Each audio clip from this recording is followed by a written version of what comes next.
Kita korang jawab. Tapi penat sikit lah kan. Biasalah penat lah sikit exam ni. Esok apa Nara? Esok mat ni?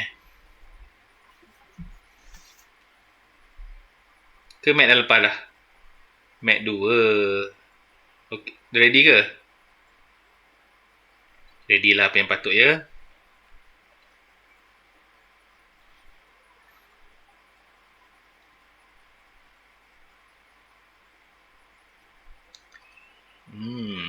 Okay. Alright, bagus. Okay, malam ni cikgu nak buat bab 3 dan 4. Cuma cikgu tersalah print lah pula. Atasnya tu hilang lah. Kan? Atas tu hilang. Jadi cikgu start dengan apa ni 3.5 lah. Boleh kan InsyaAllah. Okay, now. So, kat sini kita nak jawab soalannya.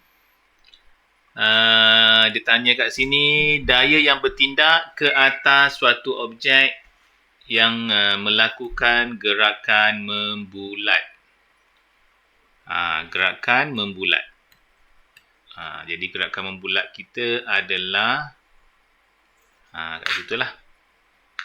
So dia tanyalah apakah daya yang bertindak. Jadi daya yang bertindak kat sini namanya adalah daya memusat. Dah. Okey, 3.6 dia pengiraan. Jom, malam ni cikgu tak berminat nak buat pengiraan. Cikgu takut korang penat sebab dah exam kan. Jadi kita buat yang tak ada pengiraan lah guys. Sekurang-kurangnya dapatlah juga manfaat sebersedikit. Okey, 3.7. Okey, kat sini kita nyatakan 3 penyataan hukum Kepler. Hukum Kepler 3 kan kalau kita ingat. Kita ingat ada 3 hukum Kepler. Yang pertama elips. Yang kedua mempunyai luas yang sama. Yang ketiga adalah dia punya formula dia lah. Kuasa-kuasa tu nyatakan 3 hukum Kepler.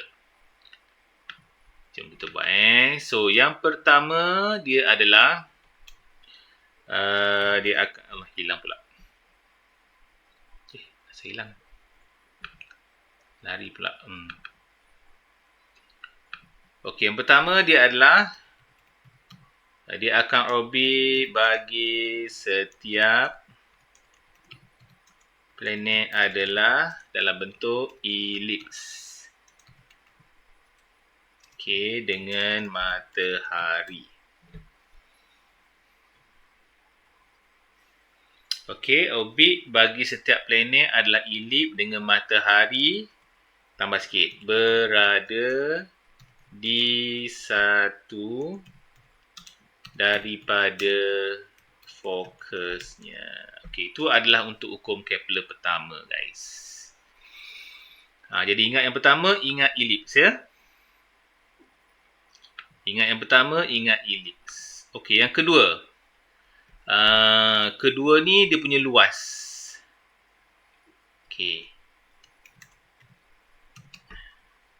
Kedua ni adalah luas. Garis yang menyambung. Cikgu buat simple-simple lah kan. Garis yang menyambung planet dengan matahari akan mencakupi luas. Kat sini dia lebih luas. Luas yang sama selama masa yang berbeza. Selama masa luas yang sama selama masa yang sama apabila planet bergerak dalam orbitnya.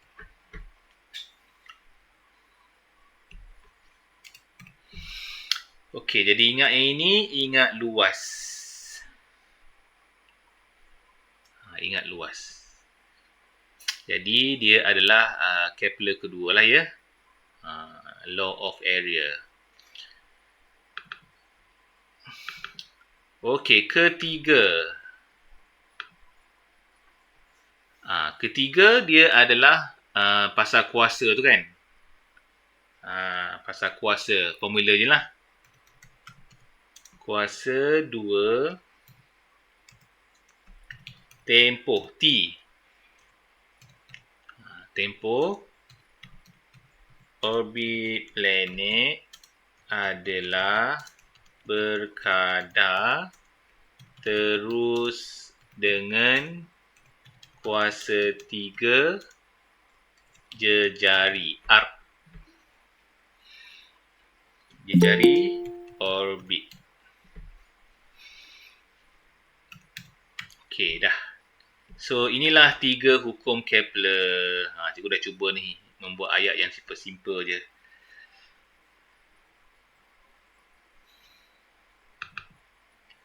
Bergerak.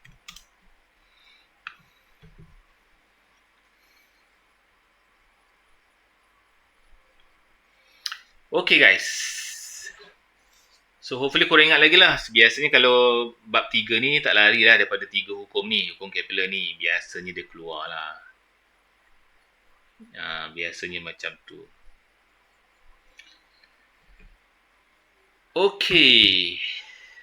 Dah. Boleh juga move guys. Okay ke? Cikgu nak bincang sikit mengenai satelit. Satelit ni jarang tanya, tapi okeylah kita bincanglah sikit kan. Okey, satelit ni korang belajar 2, iaitu namanya adalah satelit Pegon. Yang kedua adalah satelit Geopegon. Yang ini adalah nyatakan, kenapa dua-dua bagi Geopegon? Ini bukan ni. Oh, ni non-Geopegon. Ni bukanlah ni. Bukan Geopegon. Alamak, dia punya kat sini terhilang lah pula. Ini adalah bukan ni ya. Bukan Geopegon ya, dia terhilang. Okey, dengan ciri-cirian Geopegon dulu kita ambil. Geopegon ni dia tak bergerak lah macam satelit Astro tu. Dia tak bergerak. Okey, jadi dia hanya berada, warna merah lah cantik sikit guys. Okey. Dalam suatu orbit khas yang dinamakan orbit bumi Geopegon.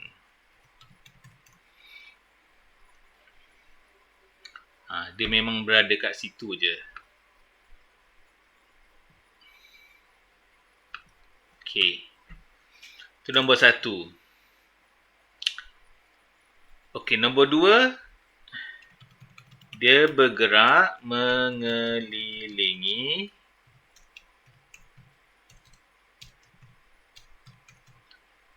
bumi dalam arah yang sama ya dengan arah putaran bumi.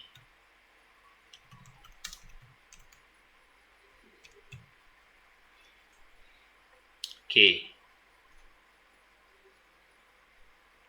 Kadang-kadang yang pertama tu susah nak ingat, yang kedua dia senang sikit. Kan? Okey, yang ketiga apa lagi? Tempoh orbit, okey. Tempoh orbit dia adalah 24 jam. Tempoh orbit 24 jam.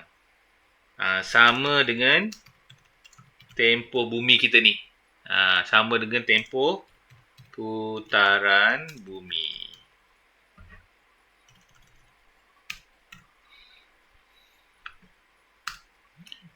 Sama dengan tempoh putaran bumi.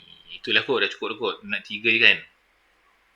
Kalau nak bagus lagi, dia memang sentiasa berada pada negara dia tersebut lah. Jadi sentiasa berada di atas kedudukan geografi yang sama ya. Di permukaan bumi. Jadi kalau negara kita tu, dia akan duduk kat negara kita lah. Jadi itu adalah Geopegon. Kalau diminta perbandingan, kita kena buatlah perbandingan macam tu. Jadi Geopegon ni lebih kepada untuk setempat lah, setempat.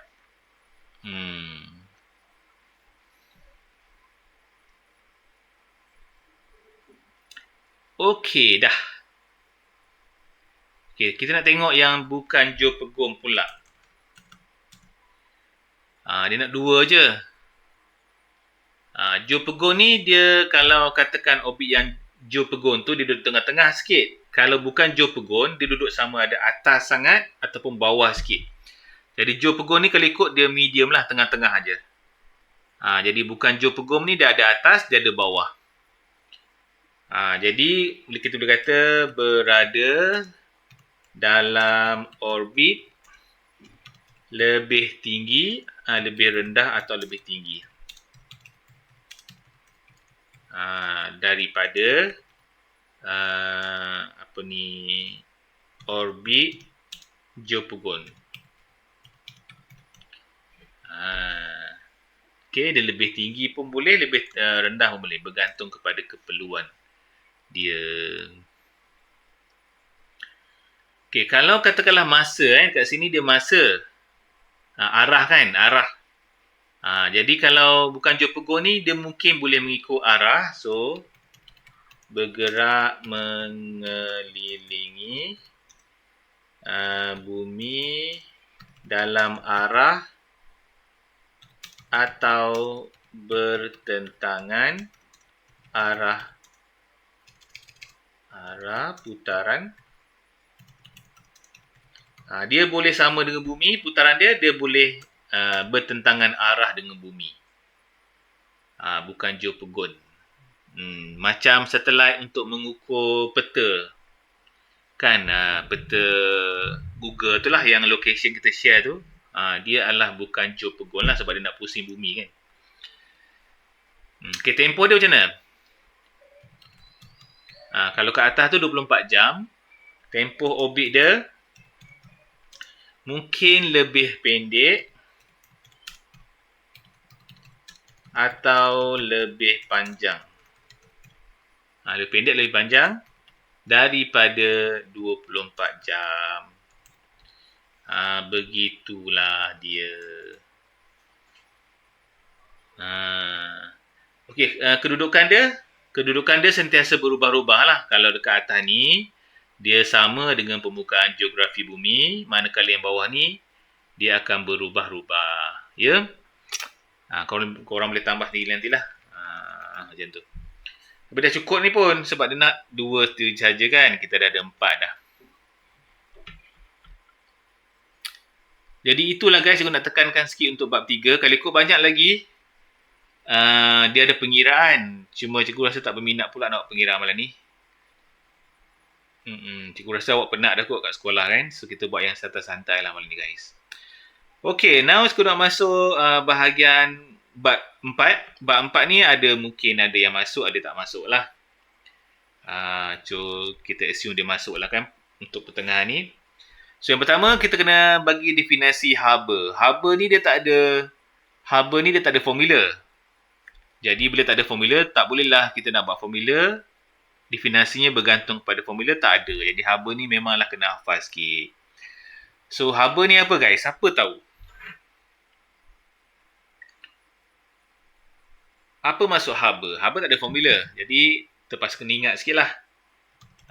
Sebenarnya haba ni adalah suatu tenaga.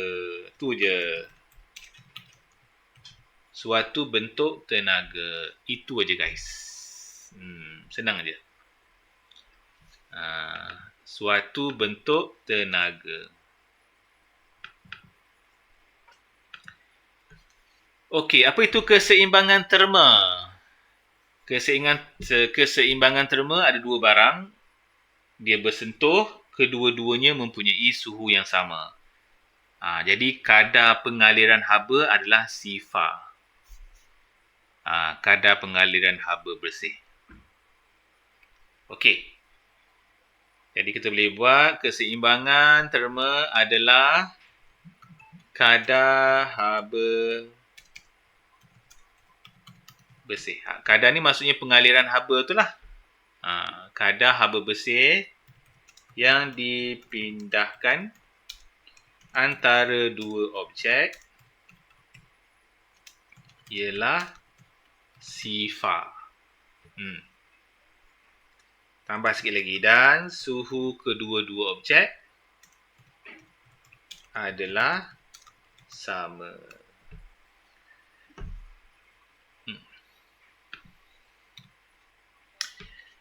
Okey guys, boleh InsyaAllah boleh ni.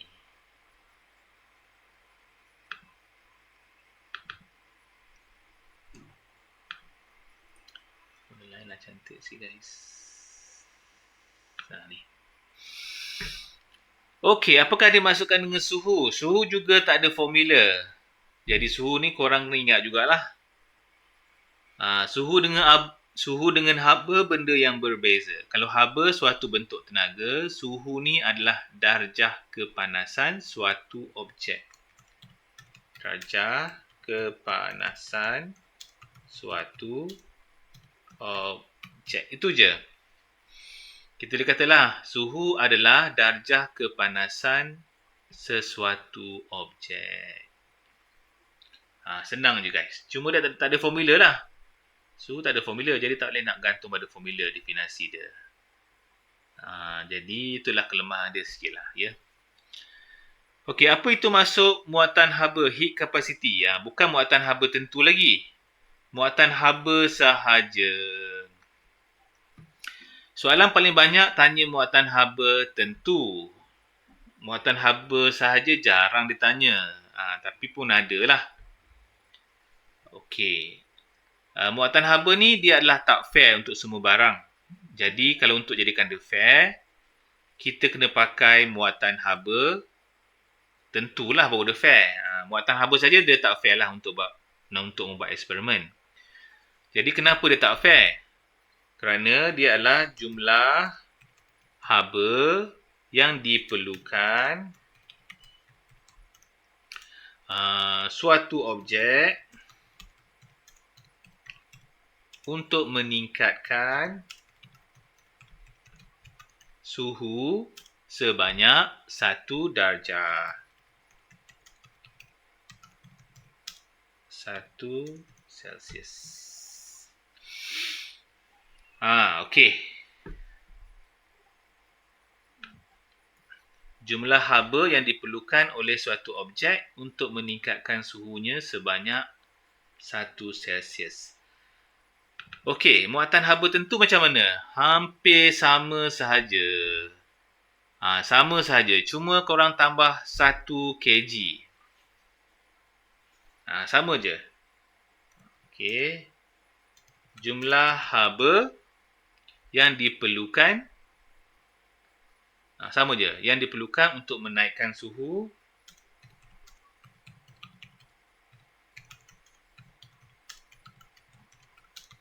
untuk menaikkan suhu, lepas suhu tu korang kena letak 1 kg bahan.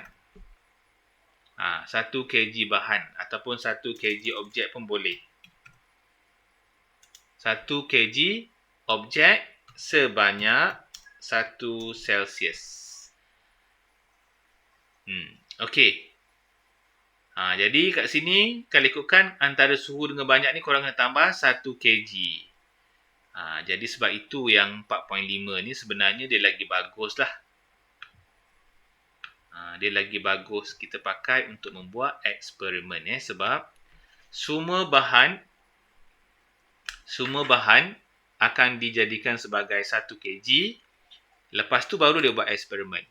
Kalau muatan haba ni dia tak sama berat. Ada yang besar, ada yang kecil. Jadi tak fair lah. Sebab itu muatan haba tentu ni dia lebih popular untuk definisi dia guys. Okey. Okey, begitu juga muatan pendam ni ada 2. Muatan pendam sahaja, muatan pendam tentu. Dia sama juga macam tadi. Dia ada 1 kg bahan juga. Okey. Tapi ingat untuk muatan haba yang kita belajar tadi ni dia meningkatkan suhu. Muatan haba pendam tak meningkatkan suhu. Dia tak meningkatkan suhu. Okey. Haba pendam, jom kita bincang sikit guys. Aku lupa pula korang ni kan. Jom. So, ni graf. So, naik. Macam ni. So, kalau nampak dia ada macam peningkatan suhu, ni peningkatan suhu ni. Tu ada peningkatan suhu. Ni kita punya suhu lah kat sini. Jadi kalau ada peningkatan suhu, ini adalah Q sama dengan MC theta. Jadi ini adalah muatan haba tentu lah. Okay. Okay. Now, begitu juga dekat sini, nampak tak dia naik? Bila naik, dia juga adalah Q sama dengan MC theta. Ini juga adalah muatan haba tentu. Sebab dia ada perubahan suhu, ya. Manakala kalau kita tengok dekat sini, ini tak ada perubahan suhu. Sama je, nampak tak? Dia sama je. Jadi sini adalah pendam, haba pendam. ML formulanya. Sini pun haba pendam, Q sama dengan ML. Semua sini haba pendam penguapan, sini haba pendam pelakuran. Itu je bezanya. Sini nampak tak? Dia tak suhu tak naik. Suhu tak naik, guys. Okey. Sini suhu naik. Suhu naik sebanyak 1 Celsius untuk diukur. Jadi kat sini kita tak bolehlah cakap suhu naik, ya. Suhu tak meningkat. Kenapa dia tak naik? Kerana dia serap haba, ya. Dia sedang serap haba tu. Dia serap haba untuk apa? Dia serap haba untuk dia nak melebur lah, ataupun untuk dia mendidih. Jadi sini kan dia lebih kepada penukaran keadaan. Sini kalau ikutkan, sini pepejal tambah cecair, sini cecair tambah gas. Okey. Jadi kat sini nampak tak? Dia perubahan keadaan pepejal kepada gas kalau dia pelakuran lah. Jadi dia perlukan haba tu untuk menukarkan bentuk dia. Okey, dia tak merubahkan suhu. Jadi jom kita buat sikit. Okey. Kita buat warna biru lah, cantik sikit, ya. Okey, jadi haba diserap. Diserap untuk apa? Semasa ada dua, ya. Proses yang pertama tu namanya peleburan. Bawah tadi kan. Satu lagi yang dekat atas tu namanya adalah satu peleburan, satu lagi pendidihan. Pendidihan, dua-dua. Dan kena ingat dia adalah tanpa perubahan suhu. Okey, untuk yang pertama ni tak perlu ada 1 kg bahan. Sebab dia haba pendam saja. Kalau ada tentu saja, haba pendam tentu barulah ada 1 kg bahan. Okey. Kalau ini pula, kita pun ada haba. Haba diserap. Ataupun kita boleh kata haba diperlukan. Okey, pun boleh. Okey, untuk ataupun bagi menukarkan 1 kg bahan ataupun objek. 1 kg objek. 1 kg objek dari keadaan fizikal dia kepada fizikal yang lain. Keadaan fizikal kepada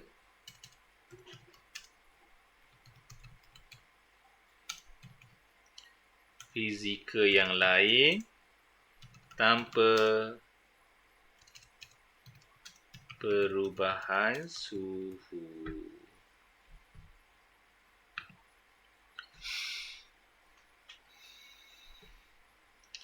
Okey. Haba diserap diperlukan bagi menukarkan 1 kg bahan objek dari keadaan fizikal kepada fizikal yang lain tanpa perubahan suhu. Okey, jadi muatan haba pendam ni memang tak merubahkan suhu lah.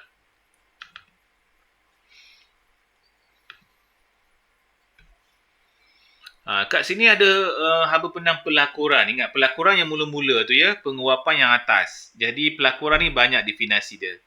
pelakuran ni kurang popular sikit berbanding dengan muatan haba tentu. Okey, kali kat sini sama saja. Korang sama ambil atas ni, copy and paste je. Copy kat sini, korang paste kat sini. Sama sahaja kan. Tukarlah sikit. Kita buat cantik kita buat. Haba diperlukan menukar 1 kg bahan. Dari kalau macam ni, dari pepejal kepada cecair.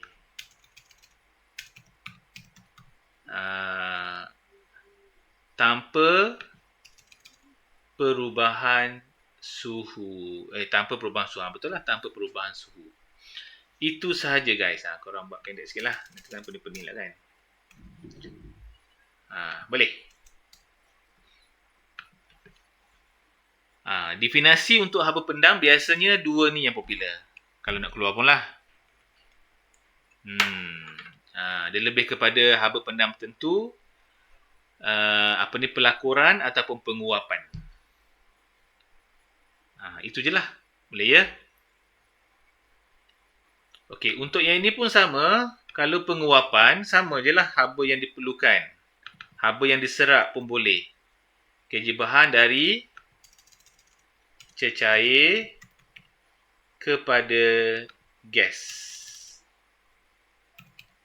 Ya, tanpa perubahan suhu.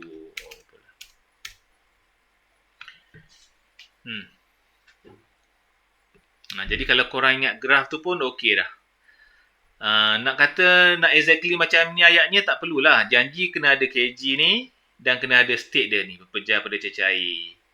Tak kisahlah tunggal langgang sikit pun, janji cikgu awak faham lah nak baca tu kan. Nak letak kg kat belakang pun boleh.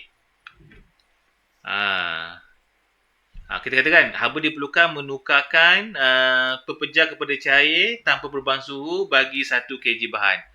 Pun boleh guys. Janji ada 1 kg bahan tu. Okey.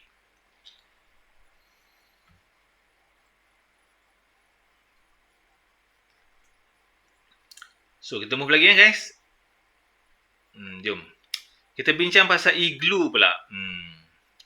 Okey, kat sini kita ada igloo menunjukkan seorang lelaki duduk berdekatan dengan unggu api dalam sebuah igloo untuk memanaskan badan. Ni dalam ni. Bayangkan kalau kita duduk sini meninggal kita ni. Macam mana dia boleh duduk dalam igloo tu, dia boleh selesa. Sedangkan igloo tu pun sejuk kan? Kan?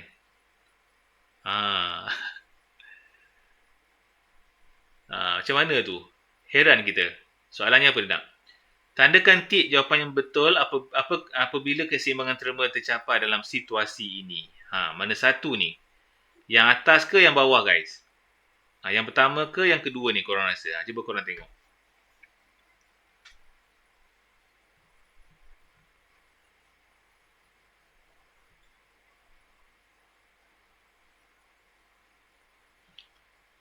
Bawah ya. Sebab dia mesti relate dengan badan kita. Maksudnya tiada pengaliran haba bersih antara udara dalam igloo dengan badan lelaki itu. Maksudnya udara dalam igloo dengan badan lelaki itu mesti sama. Barulah dia boleh tinggal. So macam mana dia buat? Dia terpaksalah bakar api sikit untuk menjadikan dalam ni suam. Jadi kalau dibuka pintu luar-luas, nanti udara masuk sejuk balik kan. Jadi dibukalah sikit nak keluarkan asap tu. Boleh ditinggal kat sana ya. Kalau kita boleh tinggal kat sana tak? Tak hidup kita. Okey, 4.11. Okay, Raja menunjukkan satu botol berisi susu yang sejuk direndam ke dalam air suam. Kita ambil susu, biasa mak-mak lah. Naura kata terhiduk ya. Ambil susu ni, letak dalam air suam, diberikan kepada baby. Okey, soalannya apa? Pada Raja tu lukiskan arah aliran haba di antara susu dengan Dengan susu yang sejuk. Okey. Siapa yang masuk, siapa yang keluar. So, air panas akan masuklah. Air panas akan masuk. Manakala air sejuk ni akan keluar macam ni. Dia akan sejukkan air kat luar tu. Jadi anak panah dia korang buat macam ni je lah. Okay, sehinggalah dia mencapai keseimbangan haba, keseimbangan terma ya. Keseimbangan terma, keseimbangan haba lah. Jadi dia suruh lukis anak panah macam tu je. Dah selesai.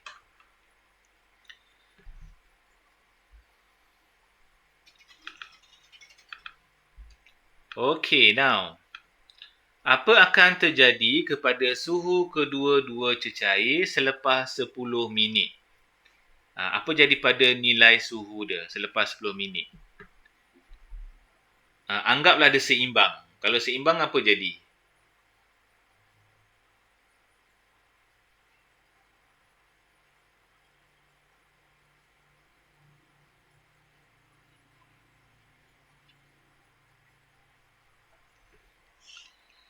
Kalau seimbang apa jadi?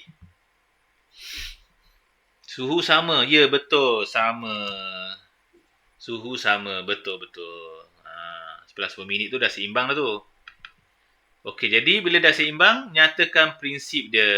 Prinsip apa guys? Siapa ingat? Prinsip apa namanya? Prinsip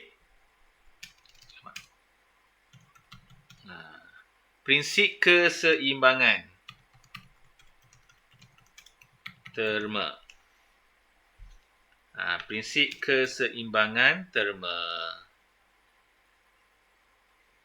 Keseimbangan suhu susahlah, kadang-kadang diterima, tapi aku rasa pakailah keseimbangan terma guys. Keseimbangan suhu, takut-takut dia punya skema dia tinggi nanti kan. Kita pakai ya keseimbangan suhu, keseimbangan terma. Okay, now kita move lagi. Dekat sini kita ada sedikit pengiraan. Kita ada sedikit pengiraan. Pengiraan ni simple je, tak susah. Pengiraannya simple sahaja. Okay, so macam mana nak kira ni?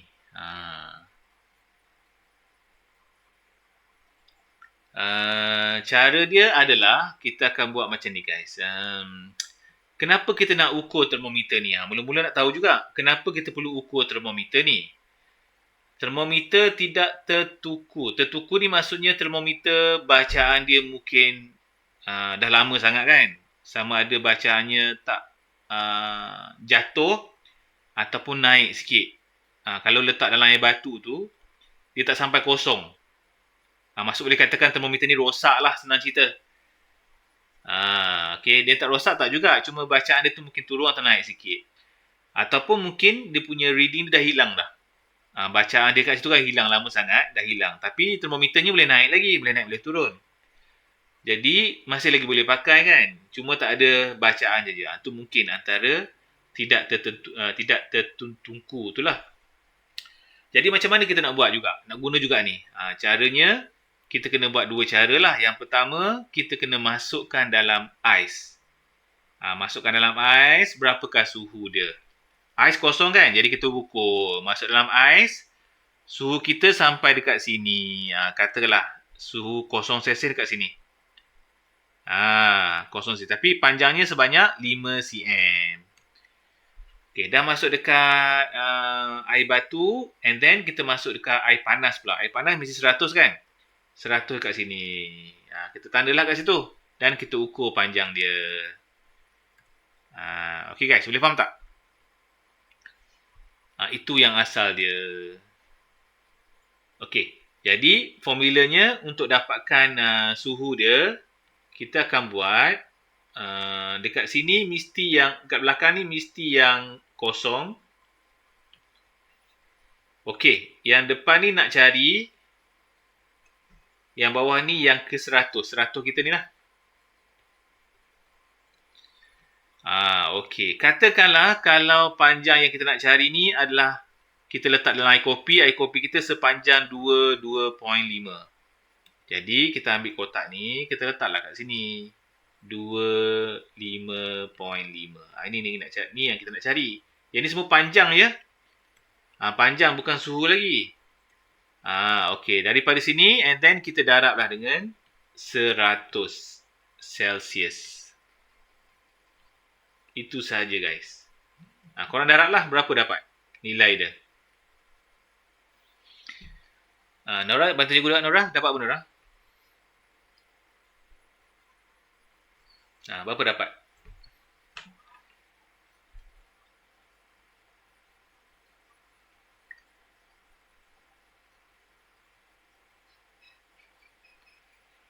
Dapat 95 ya?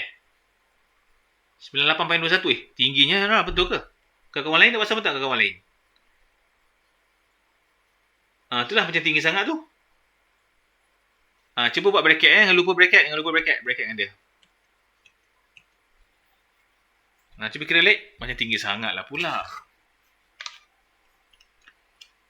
Dapat apa? Bracket 25.5 tolak 5 per bracket 33 tolak 5 darab 100. Juga dapat 73 lah. Sama ya, 73.21 Celsius. Ini baru Celsius. Dah settle. Boleh kan? Jadi ingatlah formula ni. Formula ni ya, sebab yang sesenang ni bolehlah kita buat. So berapakah sup itu untuk suhu Kelvin? Okey, suhu Kelvin daripada Celsius kepada Kelvin kita cuma tambah 273 sahaja. Kita akan dapat Kelvin terus. Okey guys. Kalau nak jadi Kelvin kepada Celsius balik, tolaklah 273. Okey.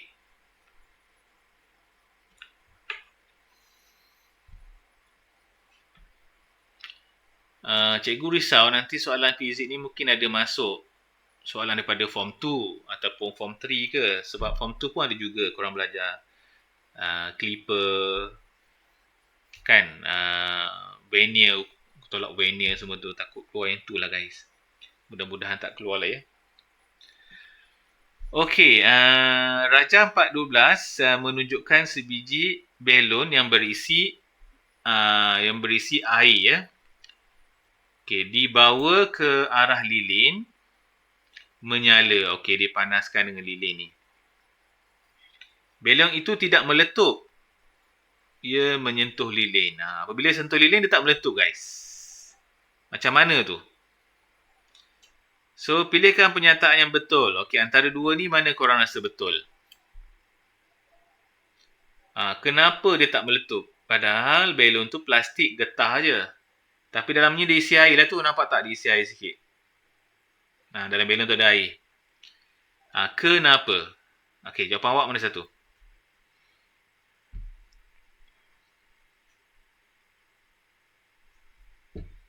Kat bawah kot ya. Jawapannya betul kat bawah. So, macam mana jadi macam ni? Jom kita cerita sikit korang boleh buat sendiri nanti. Korang ambil duit kertas. Lepas tu korang guna pen ke, pen besi. Korang letak duit kertas dengan besi. Tak ada duit lah cikgu pula. Dan korang bakar, duit tu tak terbakar. So, macam mana jadi macam ni? Jom kita bincang sikit ya. So, kita ada belon. Dalam belon ni ada air. Dalam belon ni ada air. Okey, bila kita apply api. Kan, api sini kan. Jadi, bila api kena belon ni. Api ni menghasilkan heat, haba lah. Jadi, haba terkena pada belon. Belon tu akan diserap oleh air. Kalau tak ada air, belon tu dapat haba, belon tu terus pecah lah sebab dia tak tahan dengan haba. Tetapi bila belon tu dapat, belon tu akan transfer pada air pula. Jadi air tu kena panas dulu. Kalau air dah panas, kemungkinan lepas tu barulah belon boleh bocor. Tapi nak bocorkan senang sebab air ni kena hilang dululah, kena digas, dia didih dulu. Kecuali kalau dekat atas ni mungkin bocor dulu sebab dia dah panas kan. Bawah ni mungkin tak kena ada air. Kalau bocor pun mungkin dekat atas ni reput-reput sikit sebab atas tu tak ada air. Masa dia mendidih lah. Jadi kat sini, belon tu tak jadi cair disebabkan haba yang kena pada belon dipindahkan pula ke dalam air. Jadi air tu yang ambil haba tu guys. Jadi belon tu tak sempat nak panas, haba tu ambil dulu. Faham tak? Ya, itulah maksudnya. Jadi kalau korang nak buat penjelasan nanti macam tu lah. Okey, ini adalah pantai. Soalan ni popular juga. Soalan aplikasi, soalan application. Kalau pada pendapat awak lah, pantai ni pada waktu bila banyak angin? Siang ke malam? Pada pendapat korang, pantai ni waktu malam ke waktu siang? Waktu siang banyak angin. Jadi kat sini kata semula jadi berlaku di pantai pada waktu siang. Siang banyak angin. Kalau banyak angin tu, apakah nama dia? Ini bayu apa ni? Bayu darat ke bayu laut? Namakan. Jadi pergerakan udara macam ni lah. Kalau suruh lukis, lukis je macam ni. Dah selesai. Ni pergerakan udara.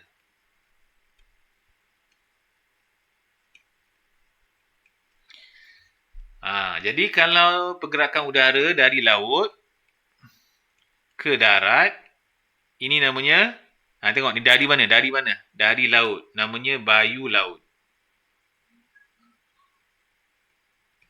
Sea breeze. Bayu laut. Kalau malam, angin daripada darat ke laut. Bayu darat. Sebab tu malam tak ada angin. Sebab angin kat darat ni semua pergi ke laut. Okay, dah. Alright, now garis jawapan yang betul dalam kurungan untuk melengkapkan ayat di bawah ya. Merujuk pada jawapan 4A, angin bertiup lebih laju di waktu pagi yang sejuk ataupun di tengah hari. Tengah hari lah. Semakin panas laut, semakin kuat angin. Kalau pagi, laut belum lagi panas. Bukan semakin laut panas, semakin panas bumi.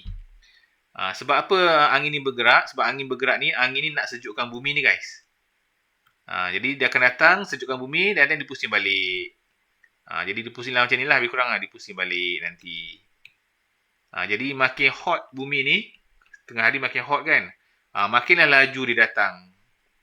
Laju udara tu untuk menyejukkan bumi. Macam tu. Okey lagi, sebuah kereta akan mengalami kerosakan apabila tangki air dalam kereta kering atau mengalami kebocoran. Jelaskan mengapa air penting dalam penjagaan enjin. Enjin kita ni panas guys. Okey, jom kita buat teruslah. Yang pertama, kita punya enjin ni memang panas. Enjin kereta lah. Enjin, alamat. Ini kereta memang panas.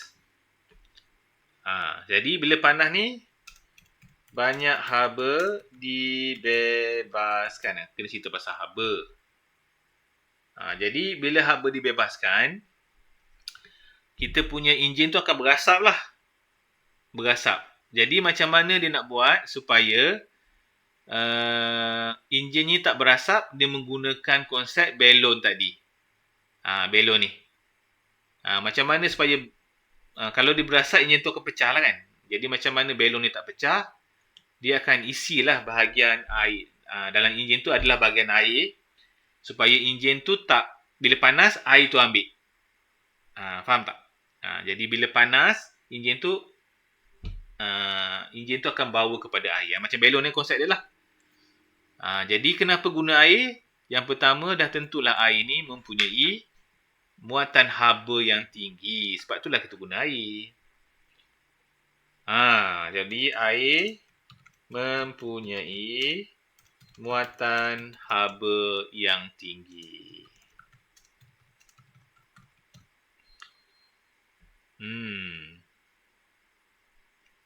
Okey. Jadi senang lah, dia nak panas pun dia serap, nanti nak sejuk pun senang. Jadi kat sinilah air tu bertindak sebagai penyimpan haba. Bertindak sebagai penyimpan haba. Ataupun kita panggil sebagai ejen penyejuk.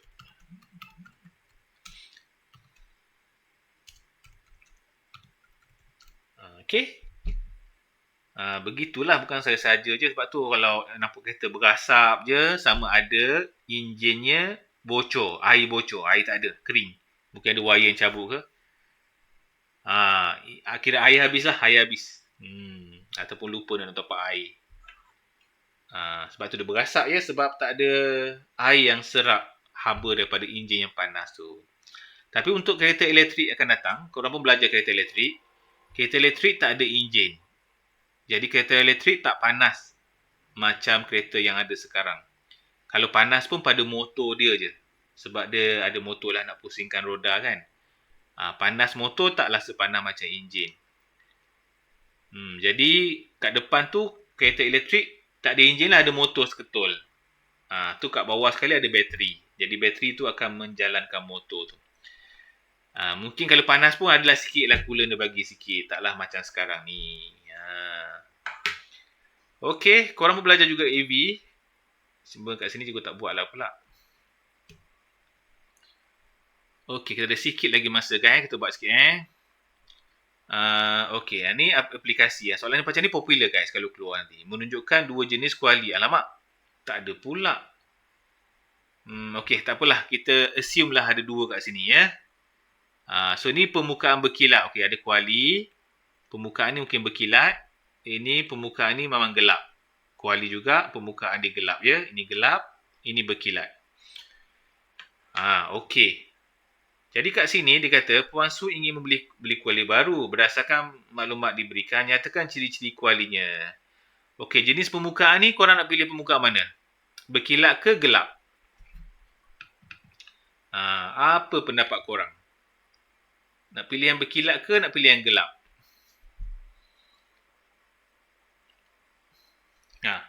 Korang rasa? Cuba korang bayang kereta. Kereta putih dengan kereta hitam, kalau dekat dengan panas, mana lagi panas? Kereta putih ke kereta hitam yang panas?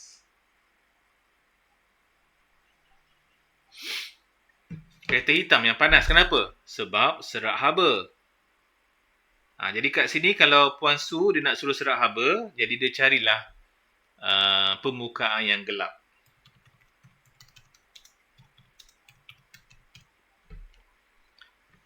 Okey, kenapa permukaan gelap? Tulis sini. Kerana dapat menyerap haba. Okey. Okey, kita nak kuali kita ni muatan haba tentu tinggi ke rendah? Kita nak cepat panas. Nak cepat panas, kita perlukan muatan haba rendah. Kalau muatan haba tinggi macam air, kita perlukan banyak haba, lambat panas.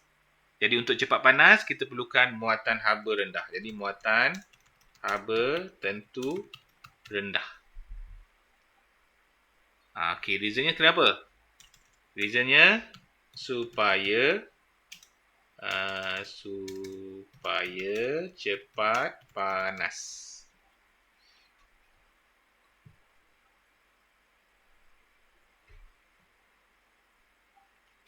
Okey, boleh. Berdasarkan tentukan kuali manakah Puan pilih. Alamak, mana kualinya? Tak ada tu pula bagi. Kuali sebelah kanan lah. Sebelah kanan dipilih ya. Mungkin ada T ke ada apa tertinggal ni kot. Tak apa. So, dia pilihlah kuali yang gelap.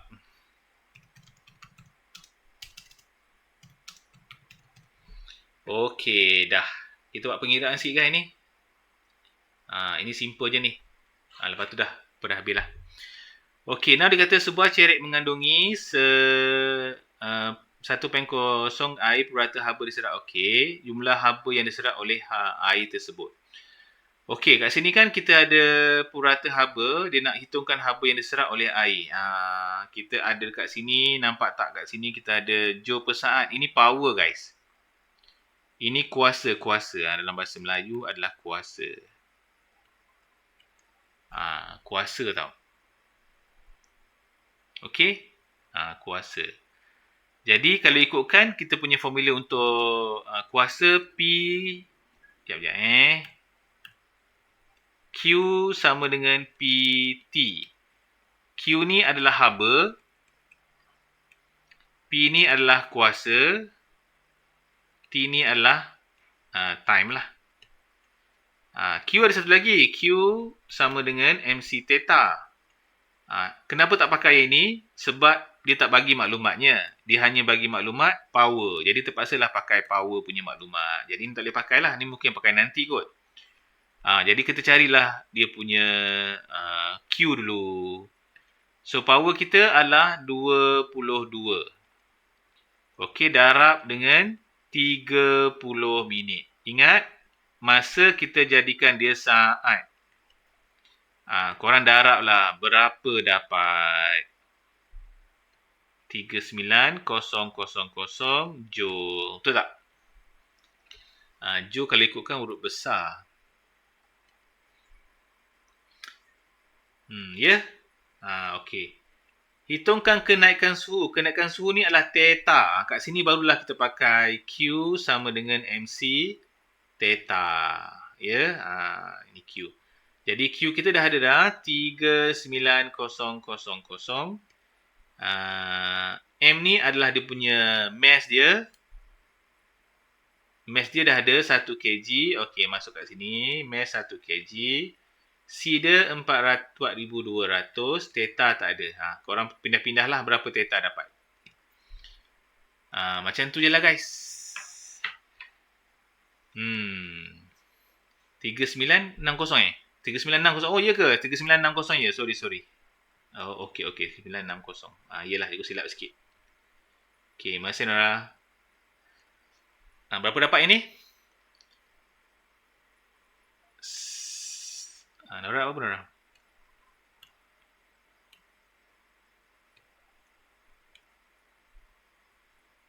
.43. Betul tak? 9.43 kan? Lebih kurang lah ya. Okey. Ni kalau muatan haba tentu ya. Kalau haba pendam, korang pakai Q sama dengan ml. Q sama dengan ml. Ya. Tapi kalau ada power, ada kuasa, korang tetap juga kena pakai Q sama dengan PT lah kalau ada melibatkan kuasa. Okey. Macam tu. So, okey lah ikut. Cukup lah kot. Korang nak study ke untuk esok ke apa ke. So, kita dah habis lah. Hampir habis lah kot. Minggu depan kita akan masuk bab baru lah guys. Okey guys boleh? Okey lah semua. So, selamat berehat. Dan korang nak fokus pada esok pula. Bye. Okey, Assalamualaikum warahmatullahi wabarakatuh. Okey Nora. Okey Adam Okey Mira, see you soon. Bye.